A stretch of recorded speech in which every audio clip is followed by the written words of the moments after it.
انسانیت کا سب سے بڑا مسئلہ وہ موت کا مسئلہ ہے. اس مسئلے کو ہم اپنی آنکھوں سے اوجھل کر دیتے ہیں, اس مسئلے سے ہم دور ہو جاتے ہیں.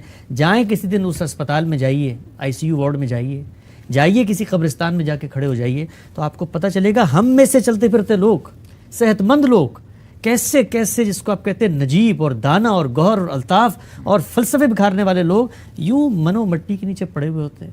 اور اتنے ناتواں یہ انسان ہے, آپ دیکھیں اتنا ناتواں انسان کہ انسان کیا کیا فلسفے گاڑتا ہے, کیا کیا باتیں کرتا ہے. میرے والد صاحب دل کے مریض ہیں, تو میں نے ایک دفعہ ان سے پوچھا, میں نے کہا کہ کبھی آپ کو زندگی میں بے بسی کا کبھی کوئی مشاہدہ ہوا؟ تو وہ کہتے ہیں کہ میرا جب دوسرا بائی پاس ہوا نا, تو میں بستر پہ لیٹا ہوا تھا اور مجھے خارش ہو رہی تھی جسم کے کسی حصے پہ. میں اتنا بے بس تھا کہ میں اپنا ہاتھ وہاں تک نہیں لے آ سکتا تھا.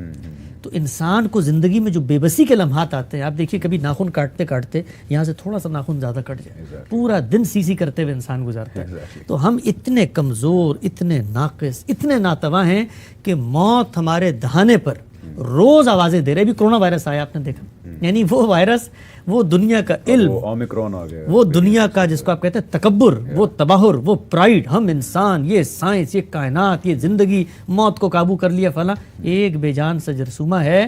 اور انسانیت جو ہے وہ اس کے سامنے مطلب سجدہ ریز ہوئی ہے کہ خدا را جاؤ یہاں سے, گھروں میں بند ہو گئے, جیل بنا لیا ہم نے. تو زندگی کا سب سے بڑا سبق حقیقت وہ موت ہے. موت کے بعد کیا ہوگا, یہ سوال ہے. نہیں ہوگا. مجھے جہاں سے اس کا جواب ملے, کنووں میں اس کا جواب ہو, میں غوطہ زنی کروں گا اور وہاں سے اس کا جواب لوں گا. آسمانوں میں ہو, میں سیڑھیاں بنا کے چڑھوں گا, میں اس کا جواب لوں گا. مجھے کوئی بتا دے کہ میرے مرنے کے بعد کیا ہوگا, کیا ہوگا میرے ساتھ, میں کہاں جاؤں گا, میں کہاں سے آیا ہوں, میں کیا کروں اس زندگی میں کہ آگے اگر کوئی ایسی صورت ہو امتحان کی تو میں ناکام نہ ہوں. تو مذہب کیا کرتا ہے؟ مذہب کچھ نہیں کرتا مگر آپ کو آپ کی موت کے بعد کامیاب زندگی گزارنے کا نسخہ کیمیا دیتا ہے. وہ نسخہ کیا ہے 2 منٹ میں بتاتا ہوں.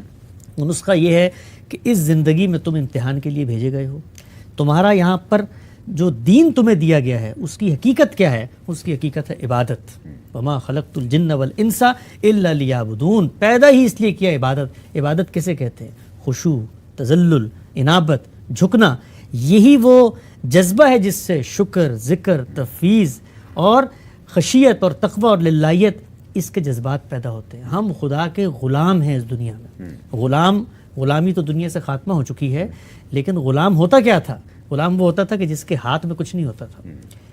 ہمارے استاد سے پچھلے دنوں کسی نے پوچھا کہ جی کہا جاتا ہے میرا جسم میری مرضی, تو بھائی انہوں نے کہا کہ جب آپ نے اللہ کو مان لیا تو پھر مرضی ورزی میری کوئی نہیں ہے, اللہ کی مرضی ہے. تو ہم نے دین کو جب قبول کیا تو دین نے ہمیں بتایا تم خدا کے غلام بن گئے ہو. اب تمہارا اور اس کا رشتہ کیا ہے؟ عبد اور معبود کا. ہم اس کے بندے ہیں. جو عبد ہوتا ہے وہ پھر اپنے آپ کو کسی کے حوالے کر دیتا ہے, سپرد کر دیتا ہے. اسی سے اسلام کی تعبیر بھی آئی ہے ٹو سرنڈر, کہ ہم اپنے آپ کو سپرد کر دیتے ہیں اس کے. یہ جب ہو جاتا ہے تو پھر اس کے بعد یہ عبادت اپنے مابعدت طبیعتی تصور میں ڈھل کے ایک نظام دیتی ہے. وہ نظام کیا ہے؟ وہ نظام ہے 2 چیزوں پر مشتمل, ایک کتاب اور ایک حکمت.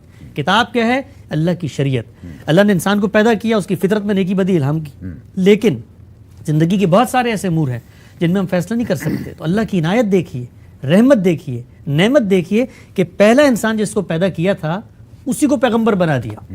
خدا کی یعنی کہنا ہونا تو یہ چاہیے تھا نا, کوئی کہہ سکتا ہے بھائی فطرت پہ اعتماد کرتے, اس وقت فطرت کو تو کوئی خارجی تصورات نے آلودہ بھی نہیں کیا تھا, لیکن خدا نے پہلے شخص کو, پہلے انسان ہی کو پیغمبر بھی بنا دیا, اس لیے کہ وہ تمہیں نیکی کی تعلیم, جو تمہارے اندر جذبہ موجود ہے, وہ ٹھنڈا بھی ہو جاتا ہے, وہ مان بھی پڑ جاتا ہے. تم اپنے اختیار کے سوء استعمال کی طرف بھی جاتے ہو, تذکیر, یاد دہانی خدا کی طرف تمہیں لے کر جائے. کیوں؟ کیونکہ کل امتحان ہونا ہے. تو اس نے کیا کیا؟ ان معاملات میں قانون بھی دیا جن میں ہماری عقل کسی حتمی فیصلے تک نہیں پہنچ سکتی تھی. اور پھر ان پیغمبروں نے کیا کیا؟ ایمان اور اخلاق کی باتیں سکھائی ہمیں. تو کتاب اور حکمت یہ دینے کے بعد جو پورا دین کا کانٹینٹ ہے, خدا نے خود بتایا کہ اس کا مقصد کیا ہے. عبادت کیا تھی؟ حقیقت. عبادت جب ڈھلی ایک مابعدت طبیعتی نظام فکر میں, تو اس سے کتاب اور شریعت وجود میں آئی اور ایمان اور حکمت وجود میں آئی. لیکن اس سب کا مقصد کیا ہے؟ اس کا مقصد ہے تزکیہ, پیوریفیکیشن, اپنے آپ کو پاکیزہ نفس بنانا.